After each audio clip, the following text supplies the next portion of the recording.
Hey, Conflict here. In part 1 of our in-depth guide to Discord, we went ahead and went over a few things starting out on Discord. Some of the things we went over include setting up our first server, setting up our first text and voice channel. We also went over some of the permissions for our text channel. In this video, we will be going into more in depth into setting up your microphone with various methods on how to broadcast your voice in a voice channel. Upon learning these two things, we will end this video in showing you some various permissions you can change for a voice channel. So, once you have your text channel and your voice channel, you might want to go ahead and check that you can go ahead and connect to a voice channel, which we've shown we can connect to a voice channel. But let's check if we can go ahead and actually talk in that voice channel. So if we go down here, we'll be able to see a few options. First of all, here is a visual indication that we are indeed connected to a voice channel. This will show us which voice channel we are connected to in the actual Discord. Here we can see the connection info, which if we click on here, we can see the RCT connection info, which shows Discord is connected to your real-time communication server on US East 153 with an average ping of 31 EMS. So this pretty much tells us that we have good ping, and it gives us some stats to go ahead and diagnose problems that we may or may not have in the future. So we can click off this, and under that we see our server icon, our name. We can also mute ourselves, which we'll do now, and then we can deafen ourselves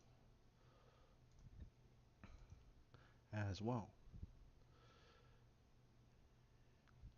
This is pretty useful if we want to go ahead and stay in the channel we're in, but go ahead and mute and deafen ourselves if we want to go ahead and watch like a cutscene in a game, or if that one annoying person in Discord who you want to be nice to is talking and you don't want to hear him out. So for now, since it's just us, let's go ahead and unmute ourselves and undeafen ourselves and click on the user settings. From here, we have a whole bunch of options, which we'll get to in a later video. For now, let's go to the voice and video tab, which is under app settings. Once we get to the voice and video tab, we're again presented with a lot of different options. So I've already set up this with my ideal settings. When you are setting this up for the first time, you'll have something like this. So your input device and output device will be set to default, but you might want to go ahead and set them to what your actual headset or microphone is set to for both the input and output device. You want to make sure that your input and output volume are both topped off so that others in the server can go ahead and hear you, and you can talk at a normal level without having to go ahead and yell or shout, or they won't have to go ahead and adjust your volume, which we'll get to in a different video as well. Next, we can look at the input menu. We have two ways of going ahead and broadcasting our voice within a voice channel. The first is voice activity.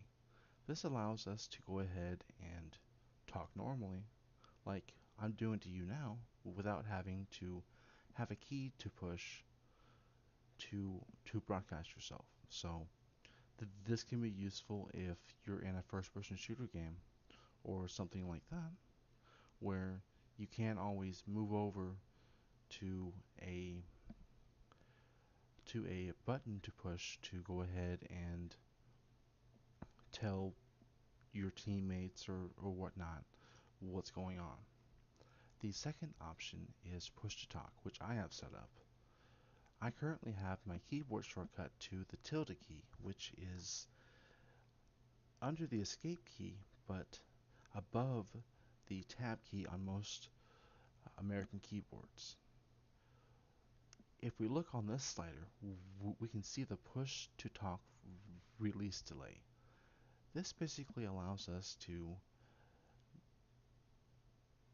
see how much of a delay from when we push the button to when we release the button, when sound will actually be broadcast to others in the server. Scrolling down, we can see the video settings. If you have a webcam plugged in and installed, you'll see it show up here. From here, you can go ahead and choose your webcam and set it up. Let's go ahead and do that later on though. Scrolling down some more, we can see some of the more advanced settings, such as in the voice processing section, we can see echo cancellation, noise suppression, automatic gain control. Under that is our quality of service, which is to enable the quality of service high packet priority. This hints to your router that the packets Discord is transmitting are high priority. Some routers or internet service providers may misbehave when this is set. I've never really had a problem with this, but you may want to fiddle around with it to go ahead and make sure you have the optimal setting. Under that, we have attenuation. This is this is a nifty little option to lower the volume of other applications by the percent on the slider when someone else is speaking. So this basically means if you're watching a video or you're playing a game and someone who is speaking in your channel wants to be heard, you can go ahead and turn this up or down to make sure that when someone else, anyone in your channel rather, is speaking, everything else on your computer is lowered by this much volume. You can turn this up or down. I usually keep it at 20% so that when someone speaks,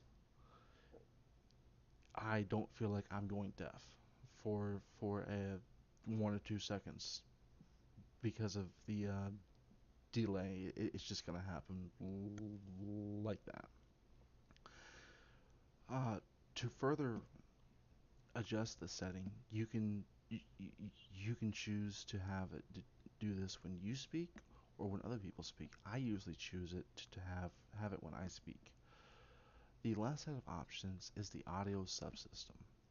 I didn't really mess around with this too much, or really rather ever.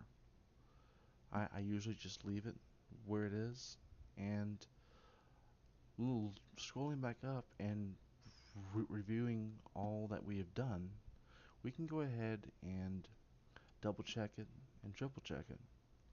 But for now, let's go ahead and close out of that. So now that we are sure that we can go ahead and talk in Discord, let's go ahead and test it out.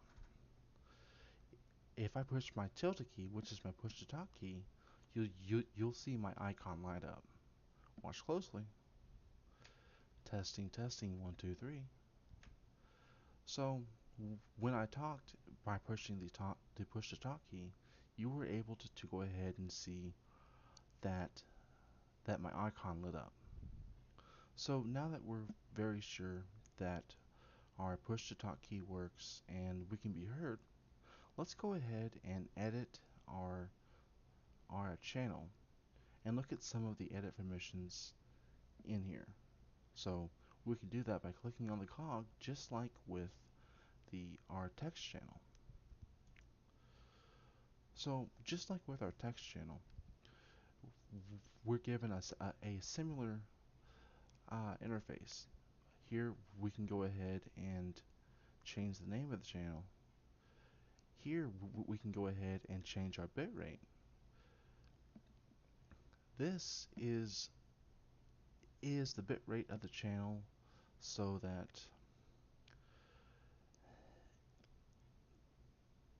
having a good bitrate will allow you to um, be heard at a steady pace, and in some cases having it too high or too low may cause people to come through choppy. So keeping it at 64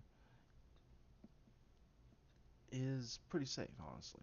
Uh, we can set a user limit for this channel. So if you wanted to go ahead and have, say, if you're playing World of Warcraft, and you wanted to have a channel for um, people who are doing a raid, and you know it's only a 10-man raid, you can set the user limit to 10 people, and only 10 people will be able to join that channel. Once you've edited anything, though, make sure you scroll down here to the bottom and save your changes.